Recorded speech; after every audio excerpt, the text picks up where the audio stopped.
इसलिए आभार व्यक्त करते हैं। ये विषय इतना सरल भी नहीं है जैसे जितना माननीय संसदीय कार्य मंत्री जी ने कहा। ये विधेयक छोटा हो सकता है, लेकिन इसके परिणाम, इसके दुष्परिणाम बहुत गंभीर होंगे। और इतने दिनों के विधानसभा के कार्यकाल में जब भी विधेयक आते हैं तो सत्ता पक्ष एकमत होता है और विपक्ष उसके विरोध में होता है। मैं सिद्धार्थनाथ जी और हर्ष जी को भी आभार व्यक्त, इन्होंने सही तस्वीर रखी है। ये अपनी पार्टी के हित के विषय में सोच रहे हैं।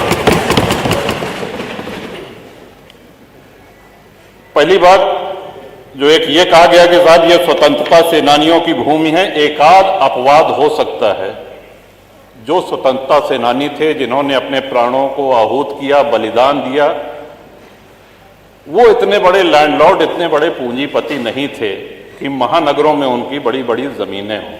और ये प्रकरण सिर्फ प्रयाग अकेले तक ही सीमित नहीं है। इसमें काशी है, इसमें अयोध्या है, इसमें मेरठ है, इसमें गाजीपुर है, गोंडा है, कहाँ नहीं है, कानपुर है, सीतापुर है। अब देखिए, सभी माननीय सदस्य खुद कर रहे हैं। माननीय महोदय, पहले तो बोनाफाइड एक शब्द जो इसमें कहा गया कि जिसने लीज की किसी भी शर्त का उल्लंघन न किया हो, उनको छांट करके ये उनको चॉइस दी गई कि आप चाहें तो ये किस्त जमा करके और अपना फ्री होल्ड करा लीजिए। ये लगभग, अगर हमको स्मरण आ रहा है तो 2002-2003 से ये होना शुरू हुआ। लोगों ने अपनी किस्त जमा कर दी, एक किस्त दी, दो किस्त दी, तीन किस्त। अब उसके बाद सरकार ने कहा कि हम अब आपकी किस्त नहीं लेंगे। देखिए, सरकारें कंटिन्यूटी में, जैसा सिद्धार्थनाथ जी ने कहा, जो निर्णय हो गया है, सरकारें आएंगी जाएंगी, बदलेंगी। आप किसी से किस्त पे कोई सामान लेते हैं तो किस्त, वो सामान आपका हो गया, वो संपत्ति आपकी हो गई। अब आप ये नहीं कह सकते कि नहीं, वो जो 15 साल पहले या 20 साल पहले या 25 साल पहले जो तुमने किस्त दी थी, ये पकड़ो अपनी किस्त और भूल जाओ इसको। और हम बहुत से ऐसे माननीय विधायक हैं जो शहरी क्षेत्र से हैं, लेकिन शहरी क्षेत्र से होते हुए भी ग्रामीण परिवेश का उनको पूरा ध्यान है। अधिकांश विधायक ग्रामीण परिवेश से आते हैं। अब जो गांव बसे हुए हैं, माननीय अधिष्ठाता महोदय, हम भी ये जानकारी चाहते हैं कि गांव जो बसे हुए हैं, क्या वो लोग अपनी भूमिधरी में घर बनाए हैं? इस सिद्धांत के तहत तो उनको भी बेदखल कर देना चाहिए। फिर जो आबादी में है, जो ग्राम समाज में है, गांव के गांव बसे हैं, गांव में अपनी भूमिधरी में किसने घर बनाया है? सब कच्चे में गांव।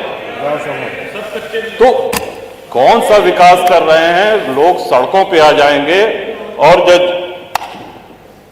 उस समय अंग्रेजों के बंगले, अगर प्रयाग की ही बात की जाए, तो सिविल लाइंस में भारतीयों को घर लेना निषिद्ध था, मना था। वहां सिर्फ अंग्रेज रह सकते थे।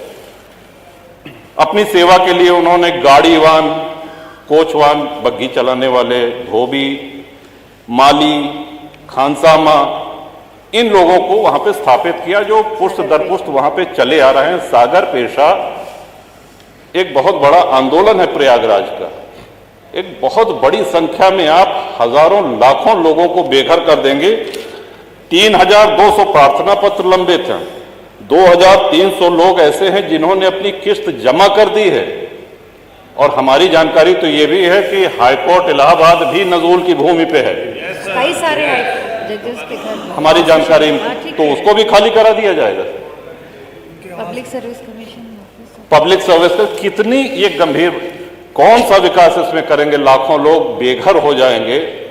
और मैं नहीं समझ पा रहा हूं कि किस मजबूरी में, किसके कहने पर, किन अधिकारियों की फीडिंग पर ये ले आया गया है।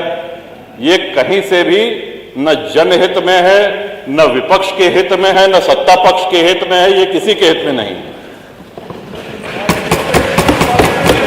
आप सारे विधायकों की आप पीड़ा, उनका जो मर्म है, उसको समझने का प्रयास करें।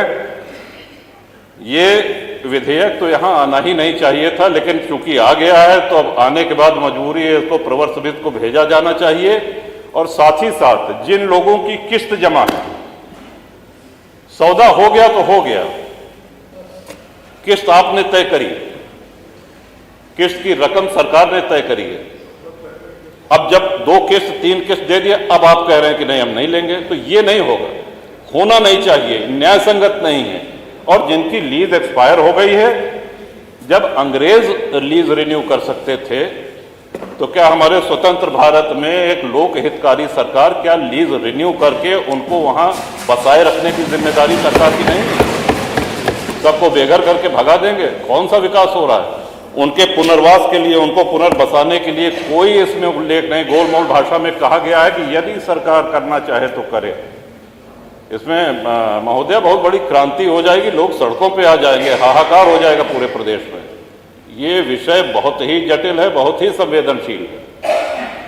तो इन्हीं शब्दों के साथ मैं आशा करता हूं कि सरकार पुनर्विचार करे, प्रवर समिति को भेजे, और जो लोग जहां बसे हैं उनको किसी भी हालत में वहां से बेघर न किया जाए।